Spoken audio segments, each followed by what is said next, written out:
condición del corazón de una persona que se siente Dios o se siente superior o autosuficiente. ¿Sí? Es una actitud que eleva al hombre al mismo lugar de Dios. Ese es el orgullo. El orgullo lo podemos también ver como arrogancia, como jactancia, soberbia, altivez, exaltando, ¿sí? Todo encerrado en gloria y majestad, pero para aquel que tiene este corazón orgulloso. En la iglesia, los hijos de Dios debemos de tener mucho cuidado de caer en el punto del orgullo. El orgullo, hermanos, está en el corazón del hombre. ¿Sí? El orgullo está en el corazón del hombre. Y nosotros como hijos de Dios no estamos exentos del orgullo. Hoy vamos a ver, hermanos, un tema acerca del orgullo. Y le he puesto como título a esta enseñanza: el orgullo mata. El orgullo asesina, hermanos, completamente. ¿Sí? Nosotros pues tenemos que tener mucho cuidado en nuestras vidas cristianas de caer en un corazón orgulloso. Mucho cuidado de caer en un corazón orgulloso. Tal vez tengas talento, tal vez seas muy bueno para algo, pero eso no te da poder de sentirte orgulloso. Hermanos, nosotros como seres humanos, por cualquier cosita que seamos buenos para hacer, hermano, el orgullo ahí puede salir. Y nosotros en la iglesia, como hijos de Dios, tenemos que tener cuidado con eso, de tener un corazón orgulloso. Y hoy vamos a ver 3 verdades acerca de lo que el orgullo nos puede llegar a hacer. El primer punto que vamos a ver, hermanos, es: el orgullo es igual al juicio. O el orgullo te lleva al juicio completamente, hermano. El Hijo de Dios ante el orgullo y ante el juicio. Y el tercero, hermanos, el beneficio que trae el juicio hacia el orgullo. Hermanos, 3 cosas vamos a ver, y de verdad, hermanos, que Dios nos bendiga. Estamos en el capítulo 11 ya. Abramos nuestras Biblias en el capítulo 11 de Éxodo, por favor. Abramos nuestras Biblias en el capítulo 11 de Éxodo. Y este capítulo 11, del 1 al 10, hermanos, lo voy a estar intercalando con el capítulo 12, versículo 29 al 42. Porque aquí tenemos unas grandes verdades que Dios nos anuncia. Tal vez alguien puede llegar al capítulo 11, o los que estamos predicando, y decir: ¿qué hablo acerca de esto? ¿Qué hablo en este capítulo? Pero hermanos, hay muchas cosas que podemos nosotros ver. Número 1, nuestro primer punto, hermanos, es: el orgullo es igual al juicio. El orgullo te va a llevar al juicio. Vamos a ir al capítulo 11, versículo 1, hermanos, para leer estas grandes verdades. Jehová dijo a Moisés: una plaga traeré aún sobre Faraón y sobre Egipto, después de la cual él os dejará ir de aquí, y seguramente os echará de aquí del todo. Versículo 2. Habla ahora al pueblo, y que cada uno pida a su vecino y cada uno a su vecina alhajas de plata y de oro. Y Jehová dio gracia al pueblo a los ojos de los egipcios, y también Moisés era tenido por gran varón en la tierra de Egipto. Los ojos de los israelitas, los ojos de los siervos de Faraón y a los ojos del pueblo.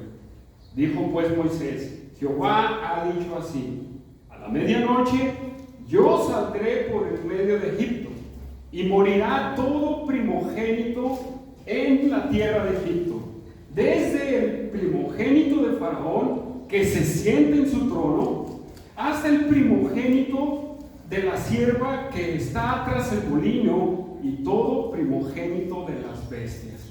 Y habrá un gran clamor por toda la tierra de Egipto, la cual nunca hubo ni jamás habrá, pero contra todos los hijos de Israel, desde el hombre hasta las bestias, ni un perro moverá su lengua, para que sepáis que Jehová hace diferencia entre los egipcios y los israelitas. Y descenderán a mí todos estos tus siervos, e inclinados delante de mí, dirán: vete, tú y todo el pueblo que está debajo de ti. Y después de esto yo saldré. Y salió muy enojado de la presencia de Faraón, y Jehová dijo a Moisés: Faraón no os oirá, para que mis maravillas se multipliquen en la tierra de Egipto. Y Moisés y Aarón hicieron todos estos prodigios delante de Faraón, pues Jehová había endurecido el corazón de Faraón, y no envió a los hijos de Israel fuera de su país. Aquí tenemos, hermanos, el anuncio de la última plaga que Dios trae contra Faraón y contra el pueblo de Egipto. Hermanos, en el versículo 1 del capítulo 11, Dios le dice a Moisés, si nosotros vemos en el capítulo 10, el último versículo, Moisés está hablando con Faraón. Y luego Faraón en el versículo 28 le dice: retírate de mí, guárdate que no veas mi rostro, porque en cualquier día que vieres mi rostro morirás. Y Moisés respondió: bien has dicho, no veré más tu rostro. Pero él seguía ahí hablando con Faraón, cuando Dios le dice: una plaga más enviaré sobre Faraón. Hay algo bien importante en la palabra plaga, hermanos. Esta palabra plaga que se usa en el versículo 1 no es la misma que usa en los pasajes anteriores. En los pasajes anteriores, hermanos, es una palabra que se llama pestilencia, que significa pestilencia. Pero cuando habla en el versículo 1 del capítulo 11, esa palabra significa azote. Azote, hermanos.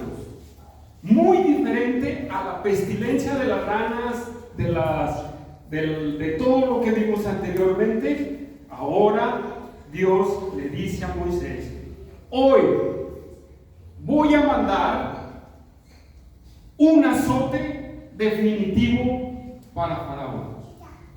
Un azote completamente por la rebeldía y el corazón incrédulo de esa persona. Hoy voy a dar un azote grandísimo. Por ejemplo, vemos del versículo 4 hasta el versículo 7, hermanos, que ahí es donde ahora Moisés le dice a Faraón: Moisés, dijo pues, en el 11:4 dice: dijo pues Moisés, Jehová ha dicho así. Ahí a Faraón le dice: Faraón, Jehová dice de esta manera. ¿Qué es lo que dice?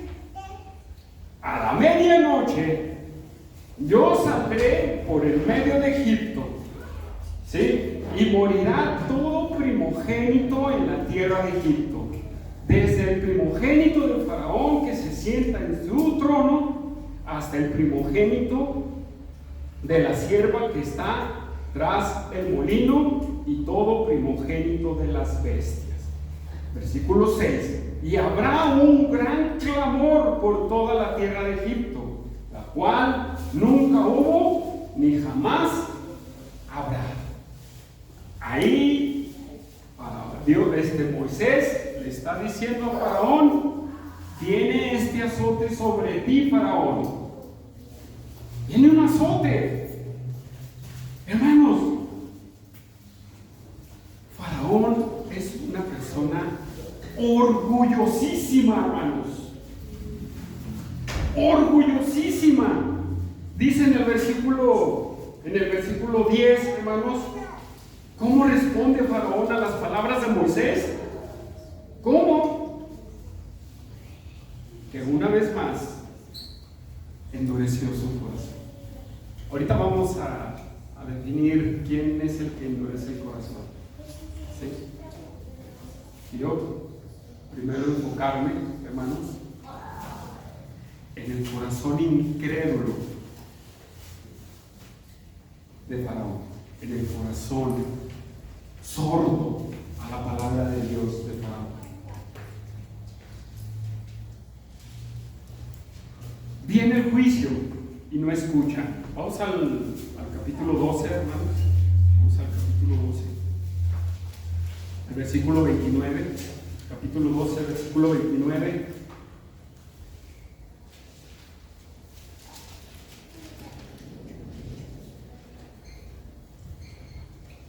Y aconteció que a la medianoche Jehová hirió a todo primogénito en la tierra de Egipto, desde el primogénito de Faraón que se sienta sobre su trono, hasta el primogénito del cautivo que está en la cárcel, y todo primogénito de los animales. Y se levantó aquella noche Faraón, él y todos sus siervos y todos los egipcios. Y hubo un gran clamor en Egipto, porque no había casa donde no hubiese muerto. En el 11 vemos el anuncio. En el 12 vemos el hecho. De entre el dicho al hecho, hermanos, en el corazón de Faraón hay una piedra, hermanos. Una piedra completamente. Una piedra aquí en su corazón. Hermanos, la pregunta es: ¿pudo Faraón evitar la peste, la mortandad en Egipto? ¿Pudo Faraón haber evitado eso? Sí, hermanos, sí lo pudo haber evitado. Sí lo pudo haber evitado.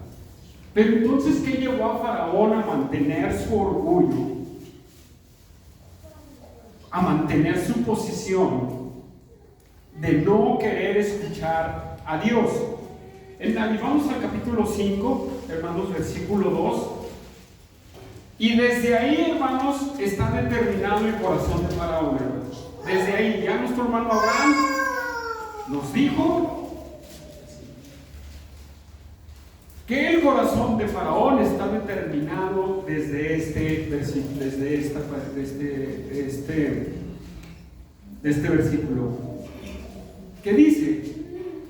¿Qué es lo que está pasando? Ya lo vimos, es donde el primer encuentro de Moisés y Aarón con Faraón, donde les dice: Dios nos ha mandado que nos dejes ir. Y luego dice Faraón: ¿quién es Jehová para que yo oiga su voz y deje ir a Israel? Yo no conozco a Jehová, ni tampoco dejaré ir a Israel. Y ahí no lo conocía. Pero ¿cuántas plagas le anteceden a esta grande mortandad? 9 plagas, hermanos. 9 plagas, y ese corazón no se ablandeció. ¿Qué era lo que llevó a Faraón permanecer en esa actitud? Hermanos, Faraón se sentía un Dios. Y él creía que su descendencia eran las reencarnaciones del dios Amón-Ra. ¿Qué quiere decir eso? Que era el dios del sol y el dios de la vida. Él se sentía un dios, hermanos. El orgullo de sentirse algo lo llevó a la destrucción, aún viendo las calamidades que le estaban sucediendo. Viendo las calamidades, él no dobló su orgullo. ¿Quién es Jehová? Y luego parece ser que en el desarrollo de las plagas, vemos hay algo como que se dobla, ¿verdad? Pero puras llamaradas de verdad. ¿Qué dice? Yo también soy Dios. Yo me mantengo en mi posición de no escuchar a Dios y de mantenerme. Hermanos, esta es la grande realidad de la humanidad. Esta es la grande realidad de la humanidad. Todo ser humano estamos hundidos en el orgullo. Todos, hermanos, todos los seres humanos estamos hundidos en el orgullo. Y Faraón es una muestra grandísima de la gente del mundo. Y Egipto, una figura tan grande como lo hemos dicho, del mundo, hermanos. Y también Faraón es una imagen tan grande de aquellos anticristos que vemos todos los días. Así está el ser humano, orgulloso. Yo soy alguien, yo no necesito de Dios. Hermanos, ¿cuántas personas, sus vidas están destrozadas, están al punto del suicidio, están al punto de las cosas y dicen, yo no necesito de Dios? ¿Conoce alguno de esos? Pues a lo mejor también tuvimos uno de esos. Este es el grande retrato de la vida de todo ser humano. El orgullo de Faraón, hermanos, lo llevó a la destrucción. Esa última destrucción, ese último que Dios traía, hermanos, acababa con la paciencia de Dios. Acababa con la paciencia de Dios. Hasta ahí llegó la paciencia de Dios, hermanos. Nosotros debemos de entender que Dios para todo tiene paciencia. Hay paciencia y se llama longanimidad. Los seres humanos abusamos de la longanimidad de Dios. ¿Qué quiere decir longanimidad? Es una paciencia extendida. Por eso dice que Dios es paciente, tardo para la ira y grande en misericordia. Por eso, hermanos, la gente cuando le predicamos se ignora. Nosotros estuvimos en ese punto. Te hablaban de Dios, ignorabas. Te hablaban de Dios, ignorabas. Pero hubo un punto en el que te quebraste. Y Dios movió tu corazón. Y dijiste, perdóname Dios. Perdóname. Entonces esto nos habla, hermanos, de la grande responsabilidad que nosotros tenemos hacia las personas de allá afuera. Ahora, hermanos, el juicio de Dios cayó sobre Faraón. El juicio de Dios está determinado para la humanidad. El juicio de Dios está determinado para la humanidad.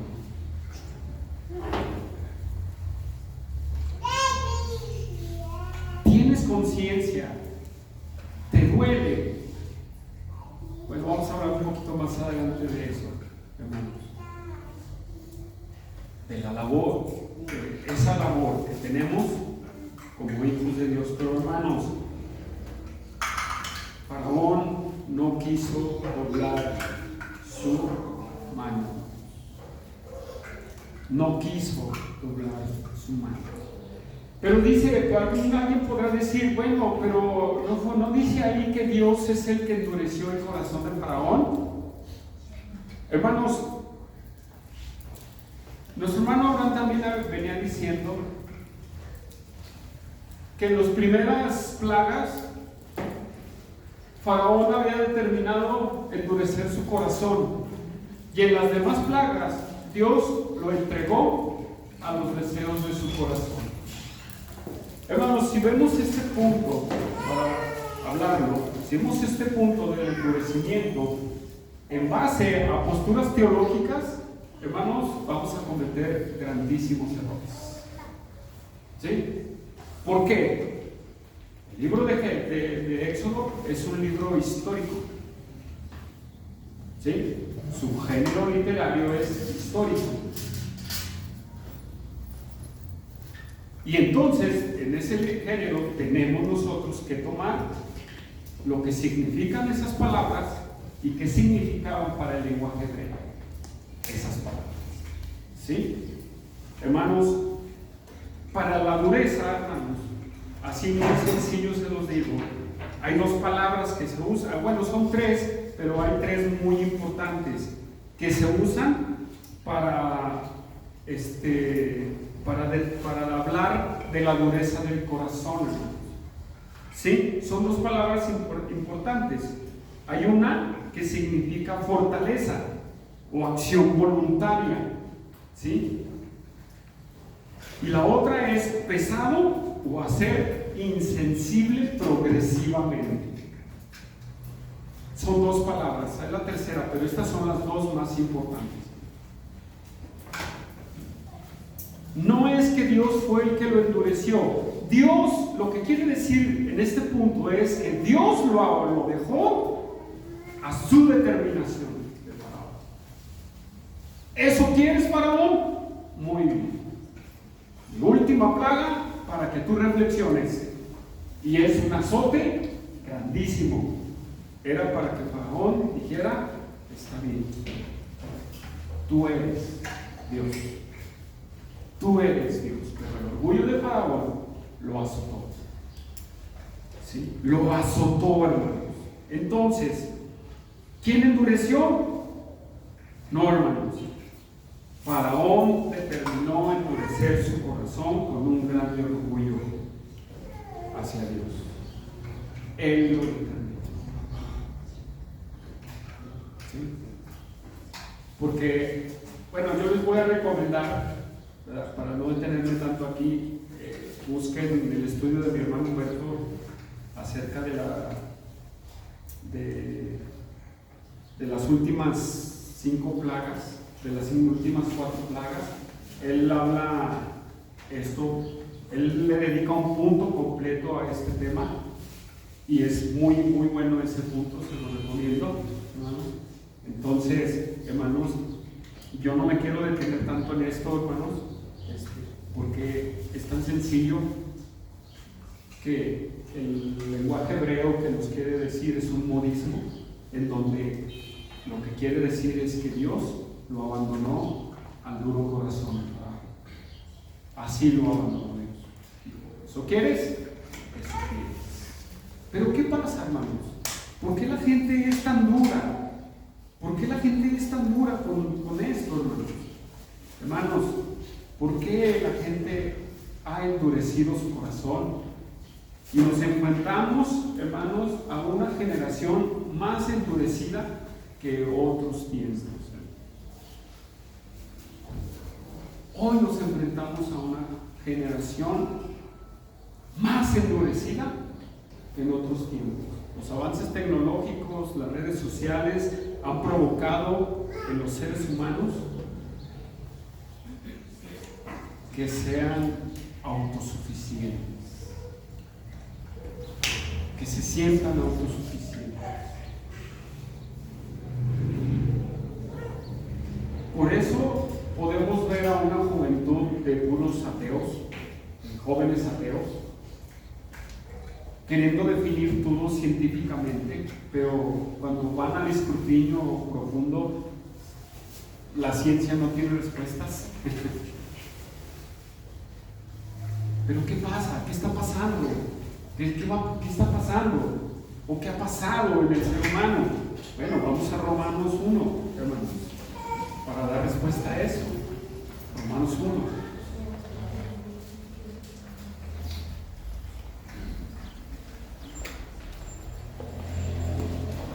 Vamos a Romanos 1.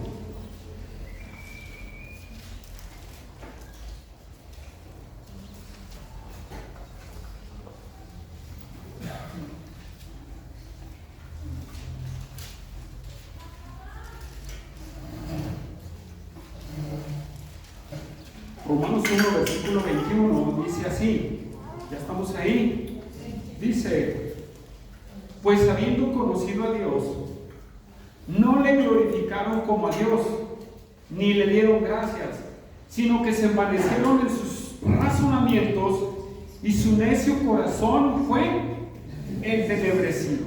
Profesando ser sabios, se hicieron necios. ¿Verdad que sí? Y cambiaron la gloria del Dios incorruptible en semejanza de imagen de hombre corruptible, de aves, de cuadrúpedos y de reptiles.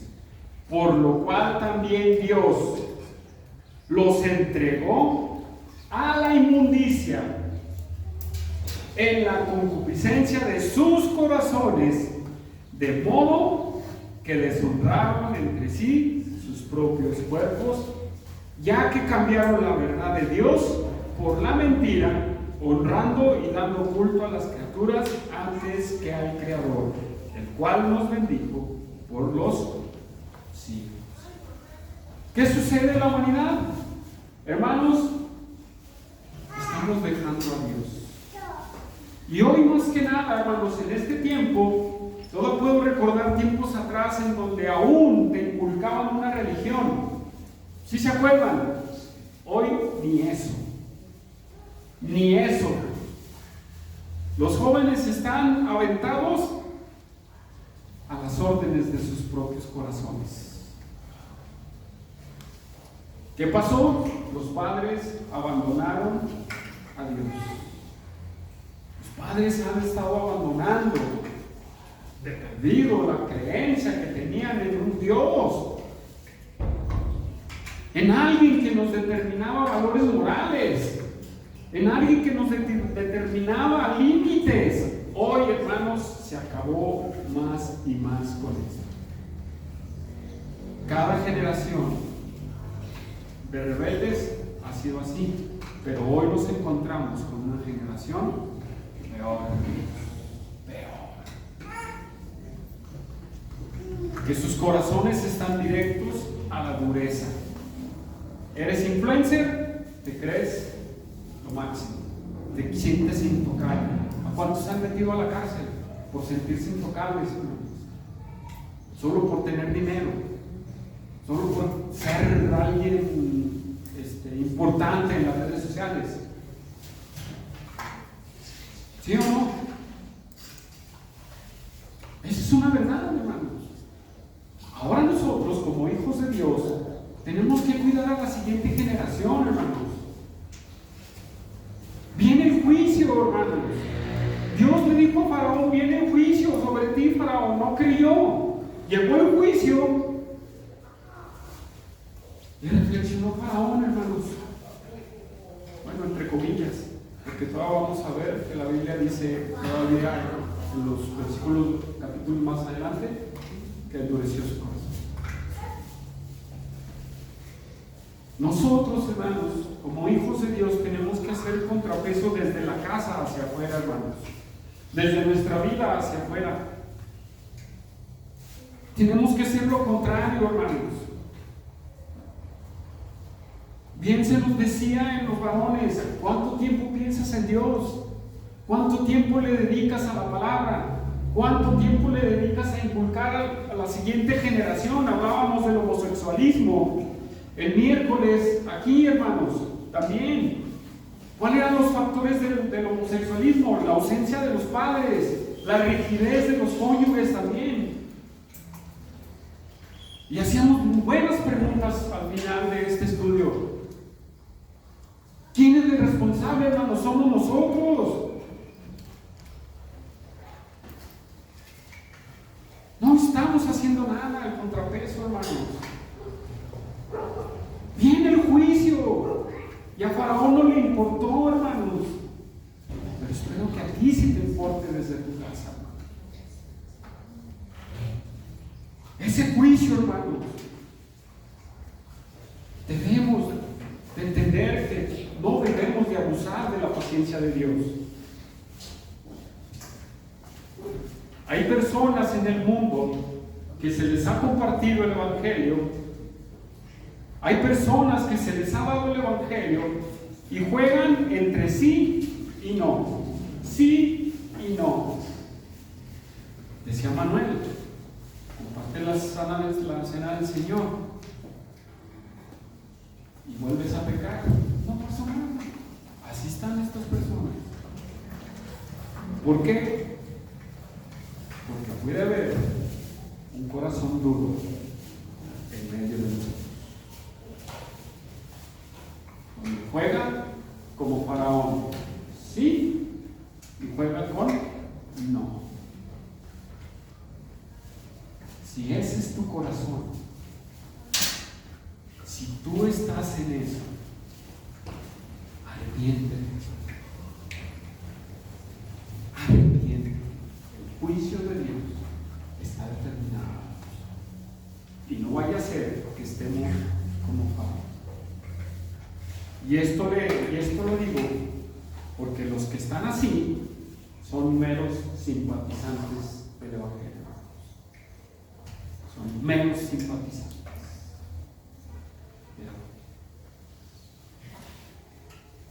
El 12:29 dice: y aconteció que a medianoche Jehová hirió a todo primogénito de la tierra de Egipto, desde el que está en el trono hasta el que tiene la labor más baja en Egipto.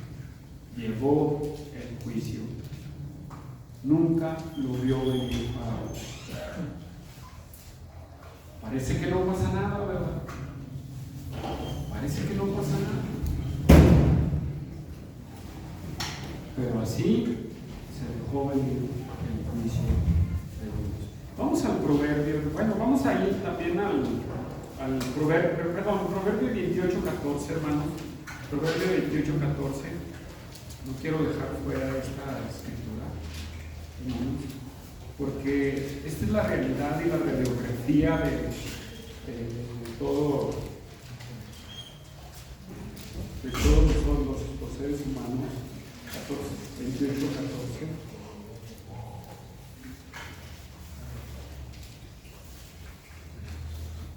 Miren, dice ahí: bienaventurado el hombre que siempre teme a Dios, mas el que endurece su corazón caerá ¿en qué? En mal. Entonces, si nosotros tomamos parte de estar jugando, hoy sí, mañana no, si hoy sí, mañana no, hermano, tarde que temprano, hermano, a esa persona le va a llegar el misil de parte de Dios. ¿Qué decimos de la humanidad? La humanidad, hemos predicado por cuántos años que Cristo viene. ¿Por cuántos años hemos predicado que Cristo viene? Desde el año 2000, bueno, desde el año 33, voy a decirlo así, hasta la fecha, la iglesia ha predicado que Cristo viene y que va a traer juicio. Y muchos dicen: no, hombre, esos cristianos tienen desde mucho tiempo clamando a alguien que viene y no viene. Y ahí los van a hallar y se ríen de nosotros, ¿sí o no? Pero pues así les va a caer como llegó el faraón. Llegó el juicio contra Faraón, hermanos, se lo llevó. Cayó en su propia maldad. Eso que hiciste, eso recibe. Se acabó el tiempo del periodo. Hay un tiempo que en el juicio que en el tiempo de Dios, para las personas que estamos simpatizando solamente, hay un tiempo en donde Dios va a decir: se acabó. Se acabó el tiempo. Se acabó la gracia. Se acabó la gracia. Hasta aquí. ¿Sí? Se acabó. ¿Estás determinado a vivir como tú quieres? Piérdete. No te quedes. ¿Quiénes son los que más atacan el cristianismo? Los que ven la injusticia en Dios, pero ellos nunca vieron su pecado, su mala forma de vivir. Tenemos que tener cuidado con el orgullo, porque nos va a destruir, nos va a destruir. Regresamos, hermanos, ahí a Éxodo. Y el cristiano, hermanos, ante el orgullo y el juicio, nuestro segundo punto. 10 oportunidades, hermanos, les dio. ¿Sí? Dios le dio 10 oportunidades. Llegó el juicio, hermanos, no lo quiso escuchar. Y hay algo bien importante, hermanos, en el versículo 8 del capítulo 11. ¿Sí? Vamos ahí, hermanos.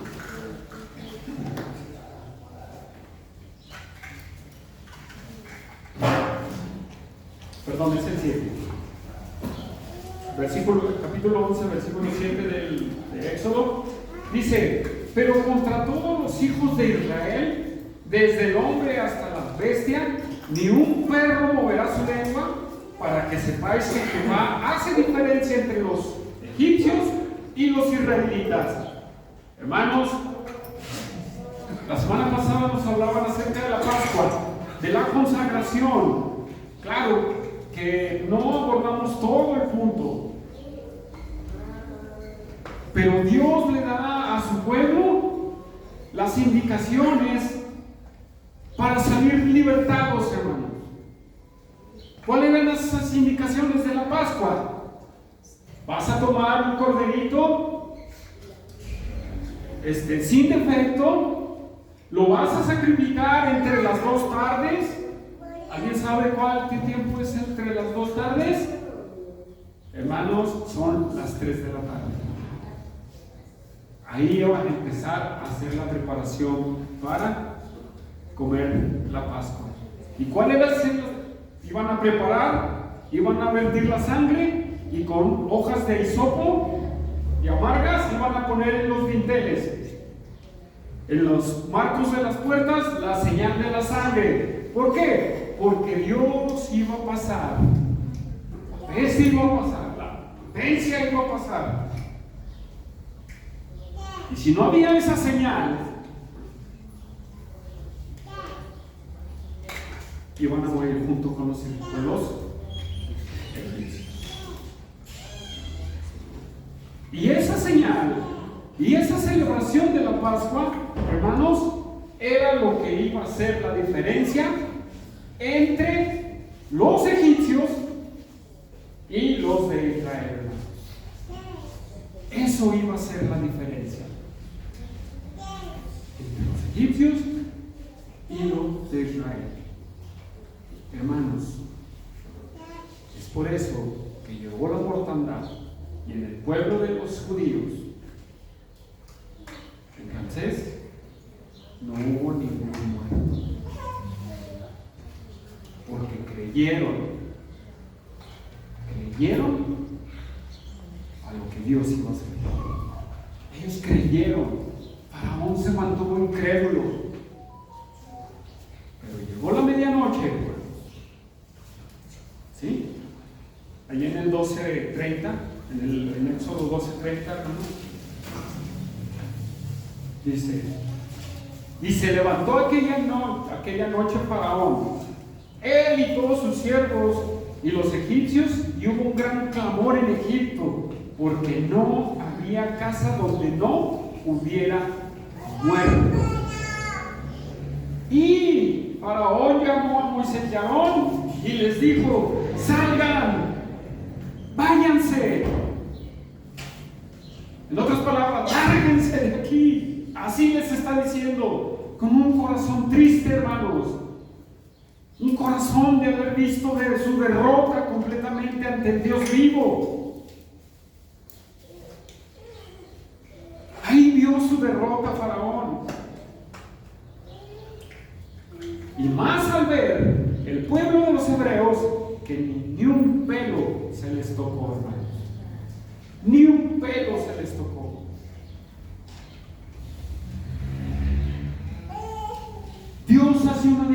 iglesia, y ahora con la iglesia, hermanos, Dios también hace una diferencia, porque ese corderito que simbolizaba a nuestro Señor Jesucristo, hermanos, el cual tú y yo estamos manchados con esa sangre, estamos protegidos con esa sangre, hermanos, con esa sangre de ese corderito. Nuestra Pascua ya fue sacrificada, dice Corintios. Y así como el pueblo de Israel, la iglesia es la diferencia con el mundo, hermanos. Es una diferencia. Entonces, en el cristiano no debe de haber orgullo, hermanos. No debe de haberlo. No debe, hermanos. Hay una diferencia muy, muy abismal. No porque seamos tan importantes, hermanos, sino que por la gracia de Dios, Él nos manchó con esa sangre a través de la fe en Cristo Jesús. Él nos manchó con eso, hermano. Entonces, nuestra vida de pecado, cuando caemos y persistimos en nuestros pecados, hermanos, como hijos de Dios, tenemos que recordarnos que somos una diferencia entre los pueblos. Muy abismal. Somos una diferencia, hermanos. Y no solamente es el pecado del orgullo. Son más pecados que nos podemos adjudicar, en donde nuestro corazón obstinado, terco, o no entendemos. Hermanos, ¿usted tiene la mente de Cristo? ¿Usted la tiene? Entonces, hermanos, ¿por qué una tras otra desobedecemos a Dios? Somos una diferencia, hermanos. Estamos al ser diferentes. Seámoslo, hermanos. Seamos esa diferencia, hermanos. No abusemos también de la paciencia de Dios.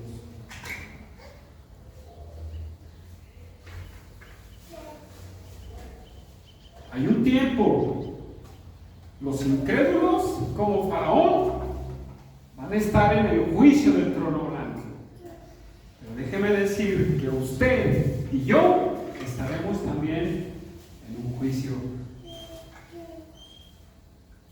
¿Sí? Su corazón va a ser descubierto, el mío también, como dice la obra de Dios. Yo, de parte de Dios, o nosotros, no quiero hablar de Dios, nosotros como hijos de Dios, tenemos que hacer la diferencia. Estamos haciendo la diferencia.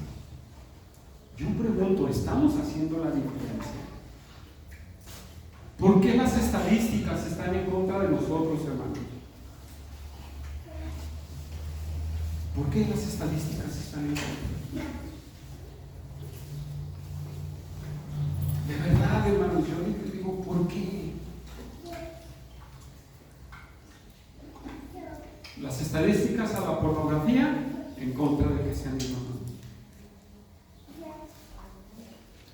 Estadísticas en divorcios en contra del cristianismo. Nos juegan en contra. ¿Por qué? De verdad, las estadísticas. Y puedo decir más y más. Hermanos, somos llamados a ser diferentes. Somos llamados a hacer el contraste. Y parece ser que no. Y no lo digo por ustedes, lo digo en la forma general, porque las estadísticas hablan de una forma general.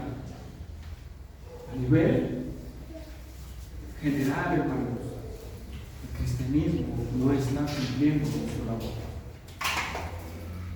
Ahora, a nivel personal, A nivel iglesia bíblica estamos haciendo el contraste. Tenemos ese contraste. Estamos haciendo ese contraste, hermanos.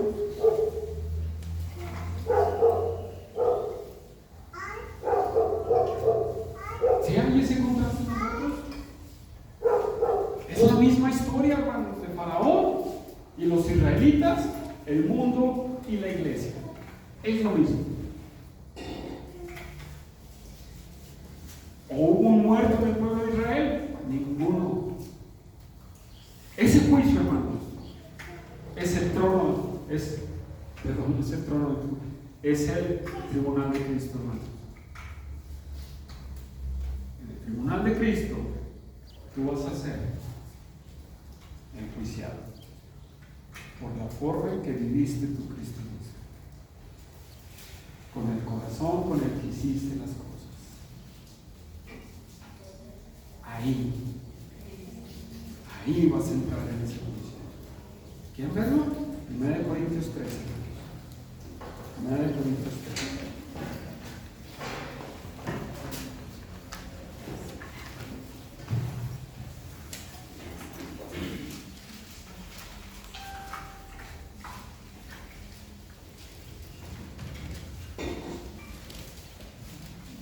¿Cómo estás viviendo tu vida? ¿Qué estás haciendo para Dios y cómo lo estás haciendo? ¿Estás creyendo a Dios? ¿Estás haciendo lo que Dios te mandó a hacer? Dice el versículo 11: porque nadie puede poner otro fundamento del que está puesto, el cual es Jesucristo.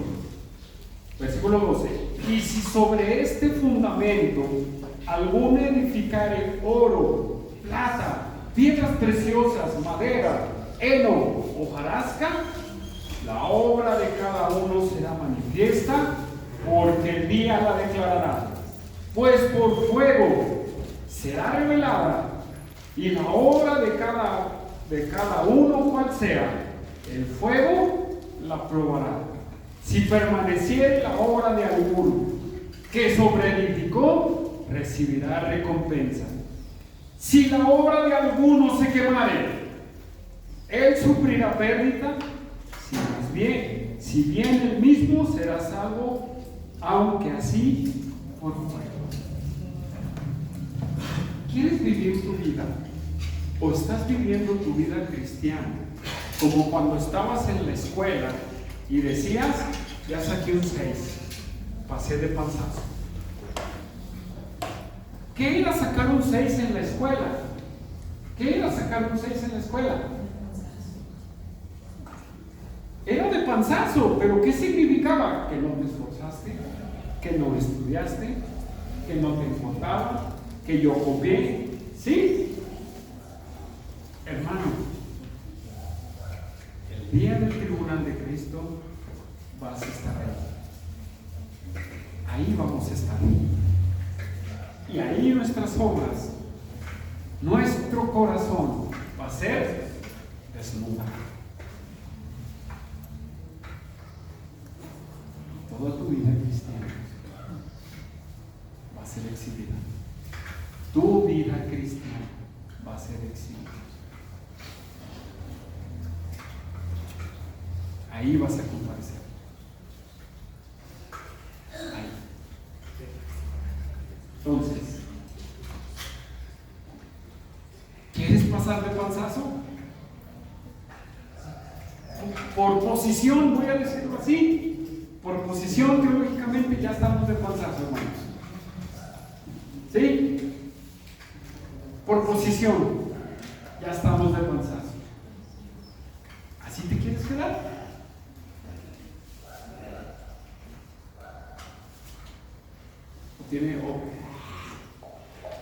Vas a buscar agradar a tu Señor. Que te digan, puedes ser muy fiel, pasa al gozo de tu Señor. ¿Qué es lo que quieres que te digan? Pues pasa, a ver, hermano. Ya pasa. Ya.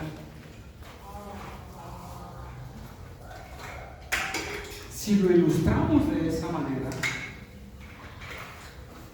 hermanos, tenemos que recapacitar.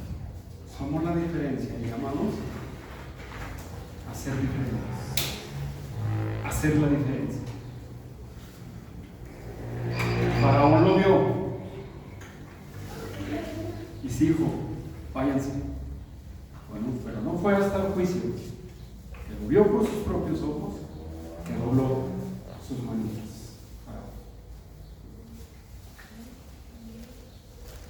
Ahora bien, cristianos que persisten en el pecado o que persistimos en el pecado, Dios también muestra su longanimidad con nosotros.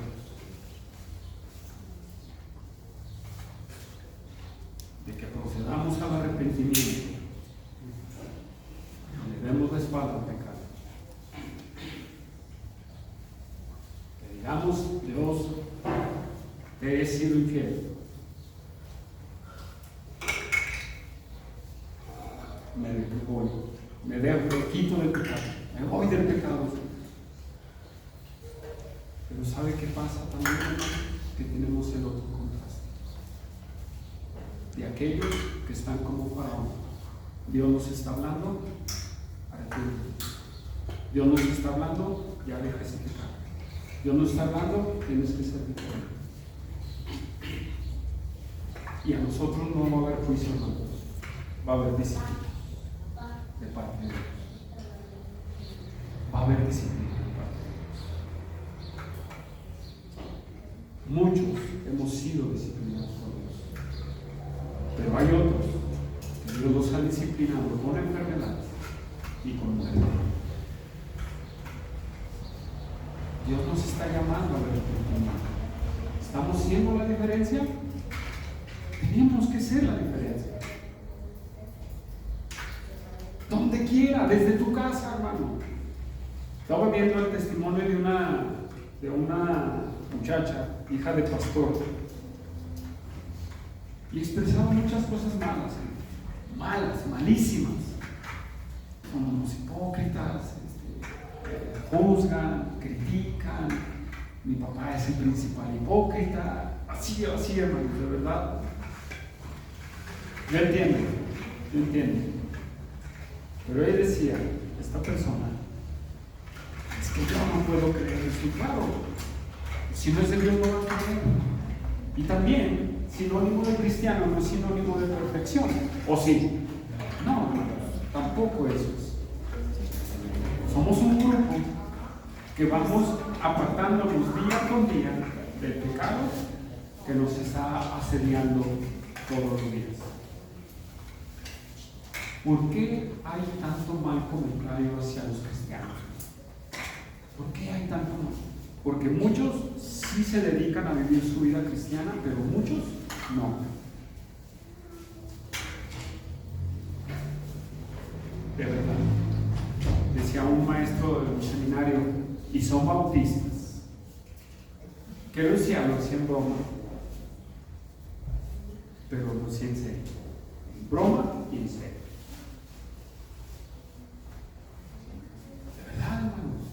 ¿Por qué? No, si yo soy bautista. No, yo soy esto, yo soy lo otro. Tú serás lo que quieras, hermano. Pero aquí, hermano, Dios nos está llamando a ser diferentes, a hacer esa diferencia. Ya recibimos ese beneficio del Cordero. Ser diferente. Solamente necesitas ser obediente a Dios. O Dios te va a disciplinar. ¿Quieres disciplina de Dios? El juicio también te puede alcanzar, pero no en condenación, sino en disciplina. En disciplina.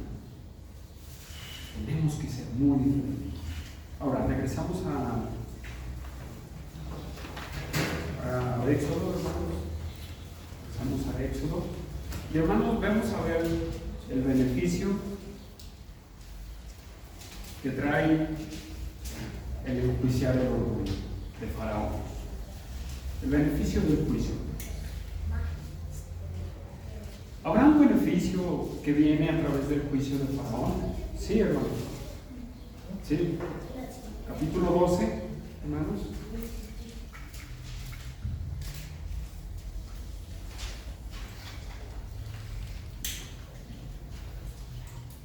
Versículo 31. E hizo llamar a Moisés y a Aarón de noche y les dijo: salid en medio de mi pueblo, vosotros y los hijos de Israel, e id, servid a Jehová como habéis dicho. Tomad también vuestras ovejas y vuestras vacas como habéis dicho, e idos y bendecidme a mí. Y los egipcios apremiaban al pueblo dándose prisa a echarlos de la tierra, porque decían: todos somos muertos. Y llevó el pueblo su masa antes que leudase, sus masas envueltas en sábanas sobre sus hombros, e hicieron los hijos de Israel conforme el mandamiento de Moisés, pidiendo a los egipcios alhajas de plata y de oro y de vestidos. Y Jehová dio gracia al pueblo delante de los egipcios, y les dieron cuanto pidieron, así despojaron a los egipcios. Este grande beneficio, hermanos. Vamos al 11, hermanos, al 11:8. Dice: y descenderán a mí todos estos tus siervos, e inclinados delante de mí dirán: vete, tú y todo tu pueblo que está abajo de ti. Y después de esto yo saldré, y salió muy enojado de la presencia de Faraón. Hermanos, se cumple porque se cumple. Métete en la cabeza. Lo que Dios dice, se cumple porque se cumple. ¿Sí? De verdad. Y Faraón lo escuchó y se cumplió, y hasta él mismo descendió a decirles: váyanse. Váyanse. ¿Y cuál es el beneficio? La libertad, hermanos. La libertad. Dios tuvo que enjuiciar a Egipto para liberar. Descargó el juicio sobre uno para libertar al otro. Esto a la mente humana nunca es justo. ¿Qué pasa cuando dicen las guerras? Para libertar un país. ¿Qué pasa con los que oprimen a los retratados de blancas, hermano? Por ejemplo, en El Salvador, al presidente de El Salvador lo acusan ahora ¿de qué, hermanos? De injusto y de estar en contra de los derechos humanos. ¡Qué injusto eres! ¿Cómo se llama el nombre? Bukele, ya se me fue el nombre. ¡Qué injusto eres, Bukele! Y él responde muy bien, ¿verdad? Pero por medio de ese juicio, él trajo libertad a los salvadoreños. ¿De quién? De la Mara Salvador. Esos que demandan los derechos humanos para los pandilleros, el mismo presidente Bukele dice: ¿y qué cuando gentes están mutiladas? Gentes están mal por los atentados que ellos hicieron. El juicio de Dios, hermano, para muchos es injusto, pero ese juicio es beneficio para otros. Dios colgó a su Hijo en una cruz, descargó su ira y su juicio en él, nada más porque se le antojó, hermanos. No, hermanos, lo enjuició para darte libertad a ti y a mí de la opresión del pecado y del mundo.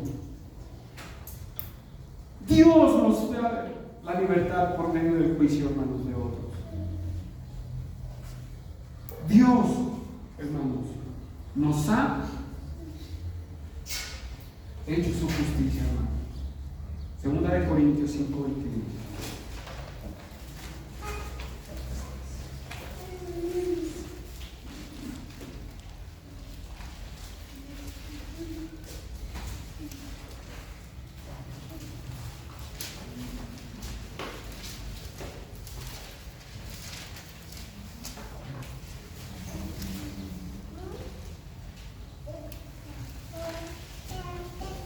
Al que no conoció pecado, por nosotros lo hizo pecado, para que nosotros fuésemos, ¿qué? Justicia de Dios en él, hermanos. En el versículo, en Romanos 5:1, justificados pues por la fe. Hermanos, tenemos paz para con Dios. Tenemos unión, tenemos amistad. Primera de Pedro 2:24. Primera de Pedro 2:24. Vamos para allá.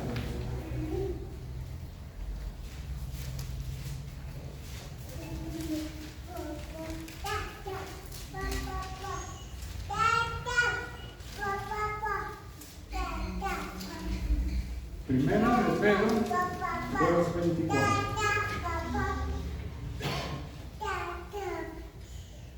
Dice, quien llevó él mismo nuestros pecados en su cuerpo sobre el madero, para que nosotros, estando muertos en los pecados, vivamos a la justicia, por cuya herida fuiste sanados, porque vosotros erais como ovejas descarriadas, pero ahora habéis sido vueltos al pastor y obispo de vuestras ovejas. Dios enjuició a los egipcios para libertar a su pueblo. Dios enjuició a su Hijo para darnos libertad. ¿Okay? Nos dio libertad. Nos dio libertad. Somos libres. ¿Usted es libre? Dice la palabra, pero no para la carne. Él puso un freno al pecado, hermanos, en usted. Dios le quitó autoridad al pecado a usted y a mí. Cuando Él estaba en la cruz derramando su sangre, hermanos, Él estaba quitando autoridad al pecado sobre su vida y sobre mi vida. Ese es el gran beneficio del juicio.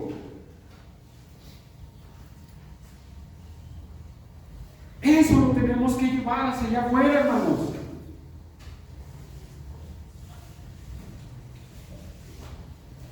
Hermanos, de verdad, Dios nos llevó a ser libres, pero también quiere libertar a otros.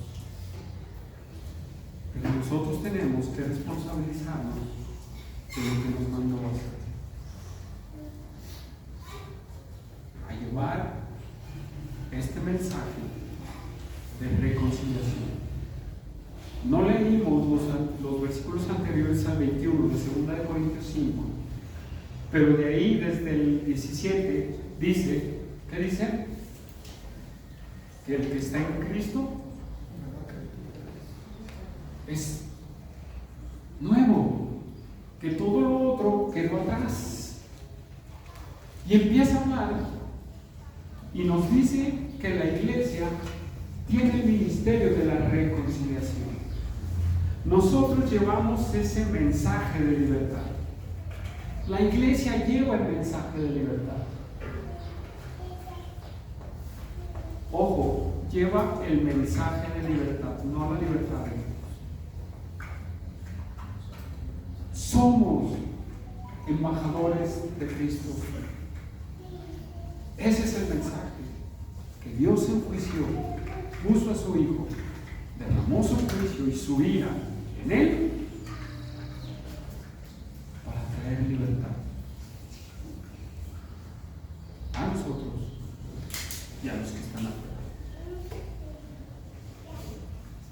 Somos embajadores.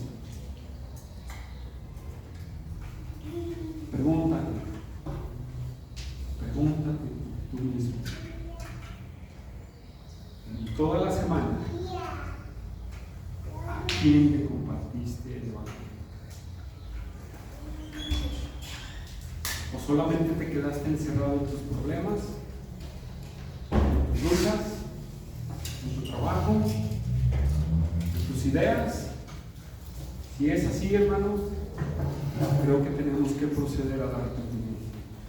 Estamos fallando en la labor principal de la iglesia. Estamos fallando en la labor principal de la iglesia. ¿Cuál fue? Ir y predicar el Evangelio. Este beneficio de libertad.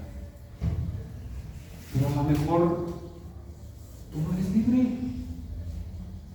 O si eres libre. Gracias. ¿Quién dice amén? Amén, hermanos.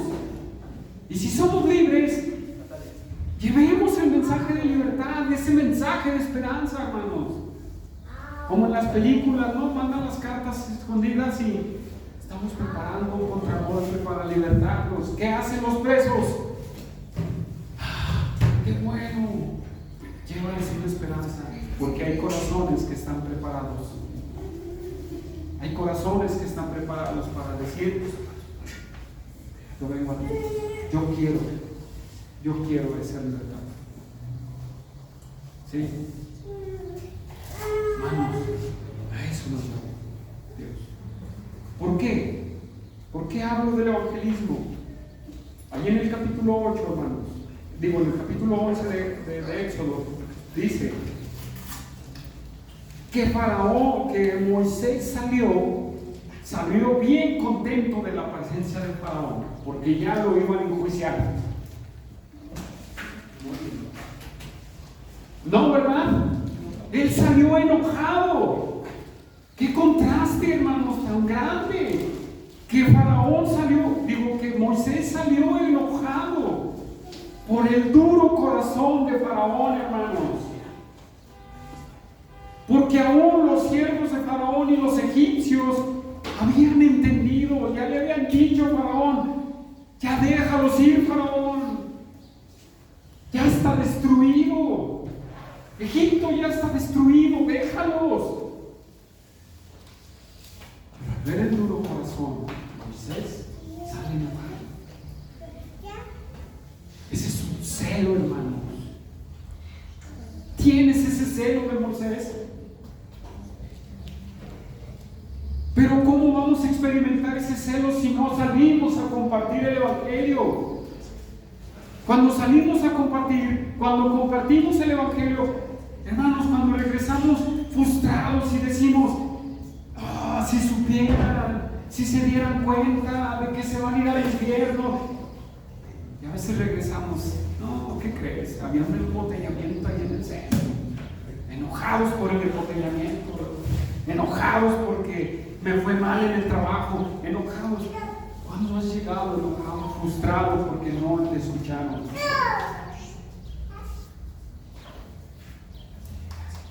¿Cuándo? No me lo contestes a mí, contéstatelo. ¿Cuándo regresamos frustrados? Dándote ciego. A veces, hermanos, ya no voy a compartir, no me hacen caso. Esta generación he escuchado muy pocas veces. En esta generación he escuchado muy pocas veces. Es un exhorto, hermanos. Es un exhorto. Cuando yo nací de nuevo, que íbamos a tocar puertas, hermanos, regresamos frustrados, regresamos enojados, porque la gente estaba durísima.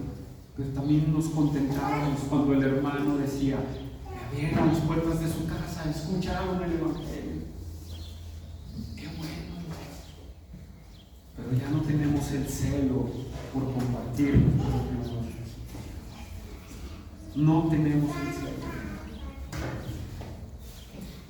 Mejor estamos frustrados por nosotros mismos, por nuestros propios pecados. ¿Qué vamos a hacer? Tenemos que hacer una reforma en nuestras cabezas, hermanos, de replantearnos cuál es nuestro propósito aquí en la tierra. Claro que tu propósito es ir a trabajar y mantener a tu familia y mantenerte, pero ¿cuál es el propósito que Dios tiene para ti? Como iglesia, despertemos, hermanos, despertemos.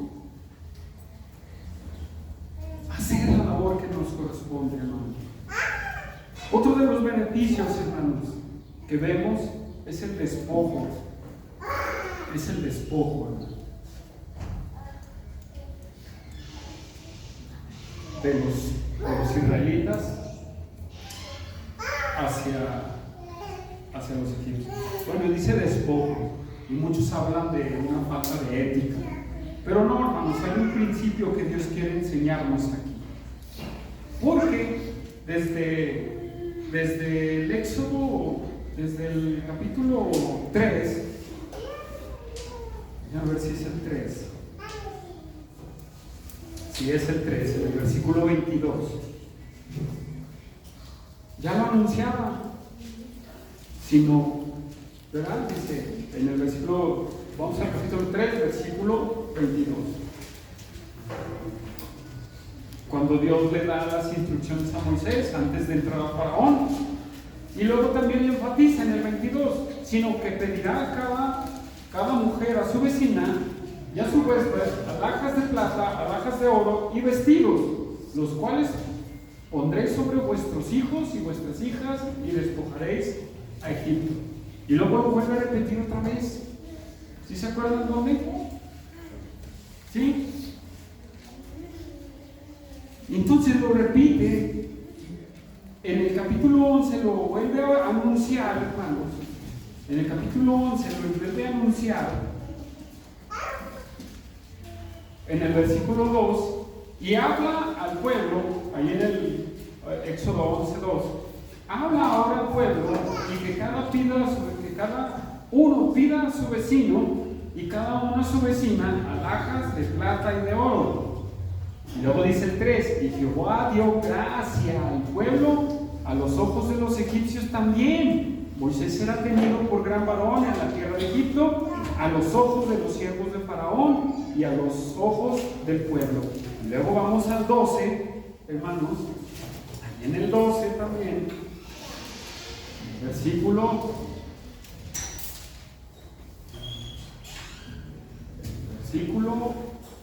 déjenme ubicarlo. Dice, vamos a leer desde el 31, e hizo llamar a Moisés y Aarón, salid, y luego el 32, tomad también vuestras ovejas y vuestras vacas, como habéis dicho, e idos y bendecidme también a mí. Y los egipcios apremiaban al pueblo, dándoles prisa a echarlos de la tierra, porque decían, todos somos muertos. Y llevó el pueblo su masa. ¿Qué no estoy? Sí, estoy en el contexto, hermano. Perdón, por ratitos quise dudar.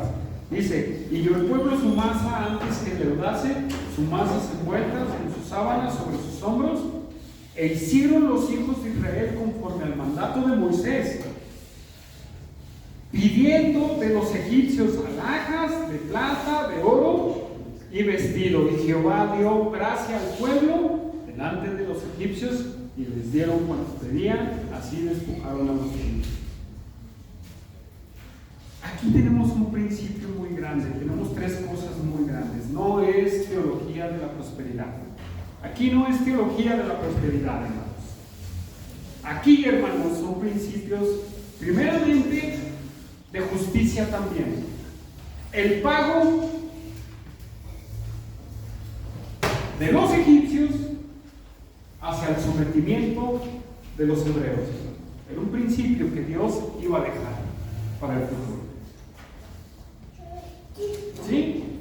Que decía que si había un siervo o un esclavo en casa y era libre, tenía que despedirlo y a las buenas, váyase. No, hermanos, tenían que despedirlo con bienes. Tendrías que darle, bueno, Deuteronomio 15.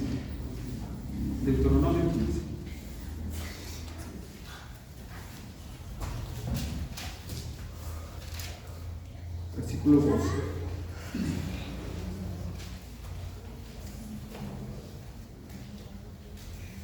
Si se vendiere a ti tu hermano, hebreo o hebrea, y tuvieses servido 6 años, al séptimo le despedirás libre. Y cuando lo despidieres libre, no le enviarás con las manos vacías.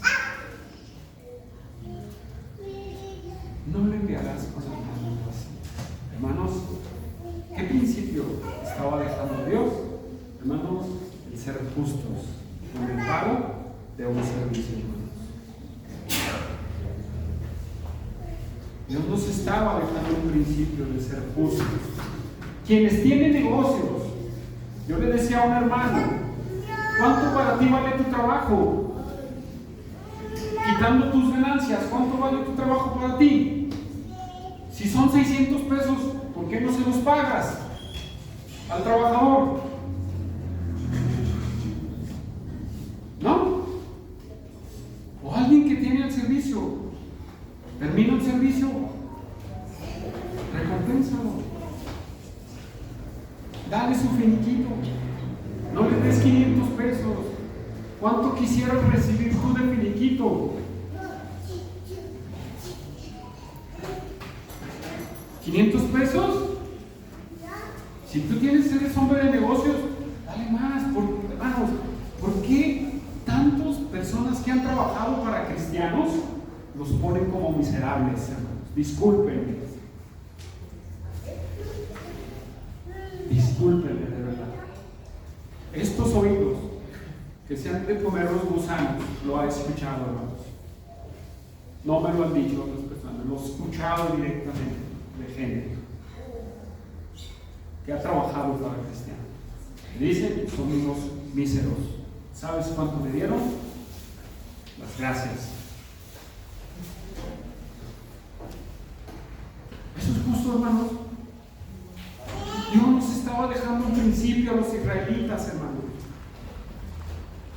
Y les estaba dejando un mal sabor de boca a los egipcios. Págales todo lo injusto que fuiste con ellos por 430 años.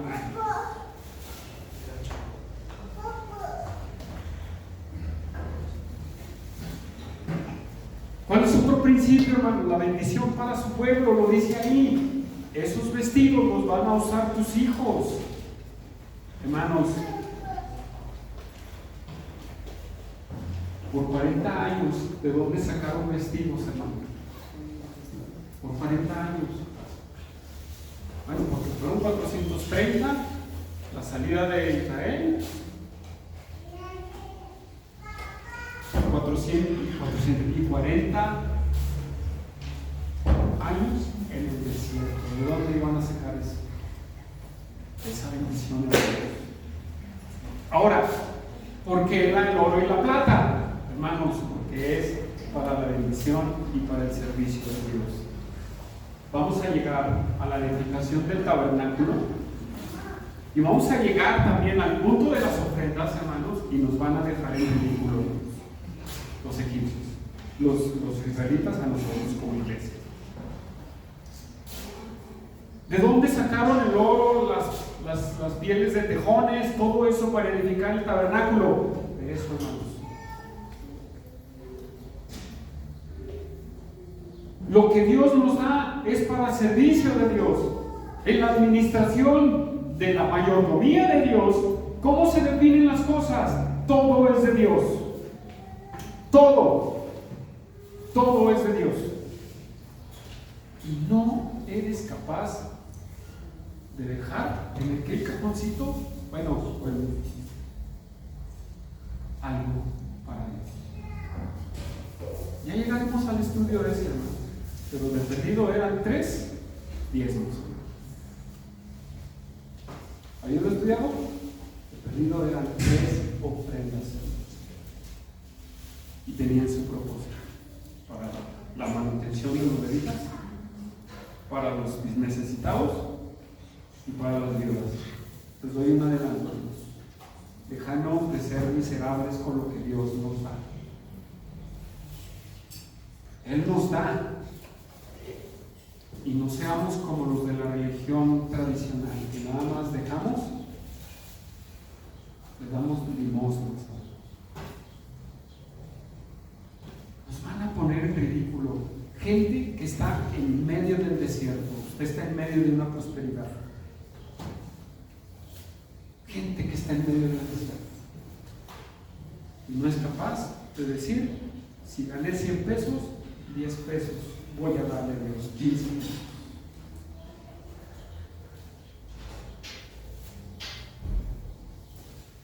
Hermanos, eso es para la edificación de la obra de Cristo. De ahí sacaron para seguir bendiciendo la obra de Dios. Hermanos. Por último, hermanos, el grande beneficio de Dios es, hermanos, que tenemos que ser consagrados a Dios completamente. Consagrémonos, hagamos fiesta en honor a Dios. Vamos a Éxodo, para terminar ya. Partieron los hijos de Israel desde Ramsés a Sucot, como 600,000 hombres a pie, sin contar los niños. También subió con ellos grande multitud de toda clase de gentes, y ovejas y muchísimo ganado. Y pusieron tortas sin levadura de masa que había sacado de Egipto, pues no había leudado, porque al echarlos fuera de los egipcios no habían tenido tiempo ni para prepararse comida. El tiempo de lo que los hijos de Israel habitaron en Egipto fueron 430 años. Y pasados los 430 años, en el mismo día todas las huestes de Jehová, esto quiere decir como un ejército, salieron de la tierra de Egipto esa noche, de guardar para Jehová, por haberlo sacado en ella de la tierra de Egipto. Esta noche deben guardarla para Jehová todos los hijos de Israel en sus generaciones. Esa era la Pascua, hermanos. Era una celebración perpetua, hermanos. ¿Qué dice? Pero pues ahora estamos en otra ley. Déjeme decirle que nuestro Señor Jesucristo, la noche que celebró la Pascua, ¿qué instituyó? Una celebración en memoria de Él.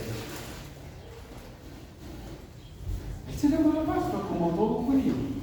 Las copitas, los panes, la salsita, todo. Pero Él agarra la copa y agarra el pan. Solamente los elementos de todos los que usaban los judíos. El vino representa mi sangre y el pan representa mi cuerpo. Ese es un recordatorio. Y luego Él instituye la Santa Cena como recordatorio hacia Él, hacia lo que Él hizo por nosotros. ¿Cuál es el recordatorio de los israelitas? De que Él los había libertado de Egipto. Lo mismo con nosotros, el recordatorio de que Él nos ha hecho libres del pecado y de la condenación del infierno. Y tenemos que celebrarle fiesta. Esa vigilia, hermanos, la tenemos que celebrar. Y esto es algo bien importante, que debemos de meternos en nuestro corazón. Cada domingo, cada reunión, cada tiempo de devoción, nos juntamos para qué, hermanos?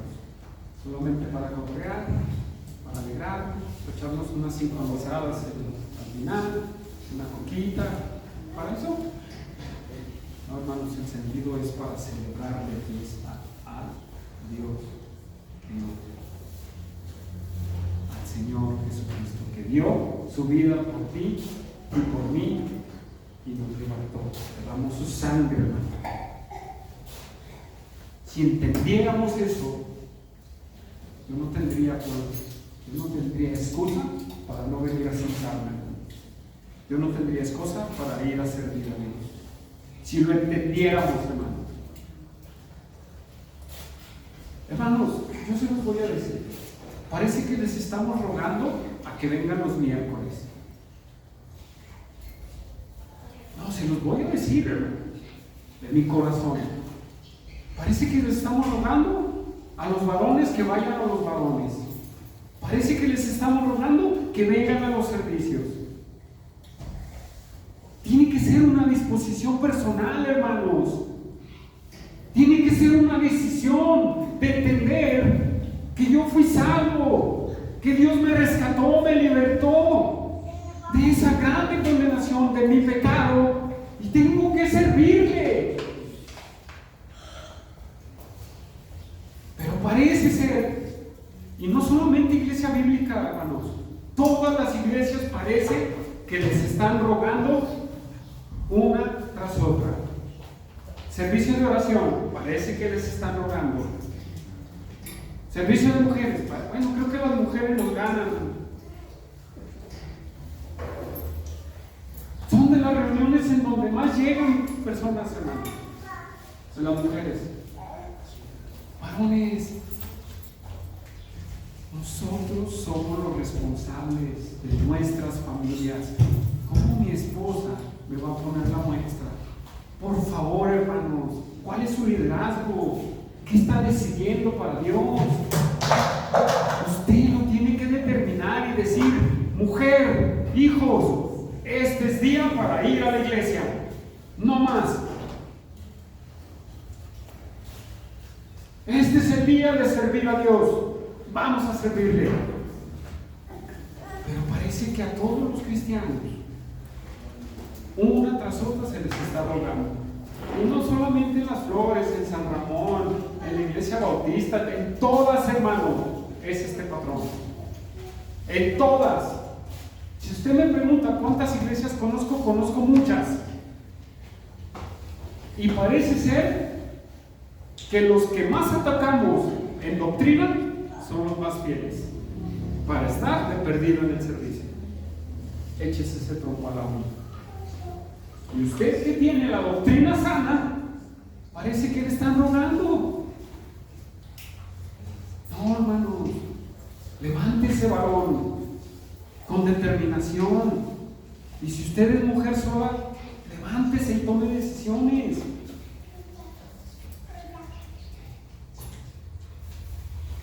Son días de celebrar para Dios. No es una motivación tan grande que Dios haya muerto por usted. Para los israelitas sí, y lo celebraron año tras año con una rigidez, hermanos, que la iglesia no entiende. No entendemos el corazón de ofrecerle a Dios nuestro tiempo, nuestra disposición. Podemos reunirnos. ¿Qué les impide? ¿Impide algo? Al menos que esté enfermo, un caso de fuerza mayor, o tal vez su trabajo está bien. ¿Pero qué le impide? Nomás porque, yo no traigo ganas. Arrepiéntete, no, es que, no, arrepiéntete, no hay ningún problema, pero no hay pretexto. Que no conozco a nadie,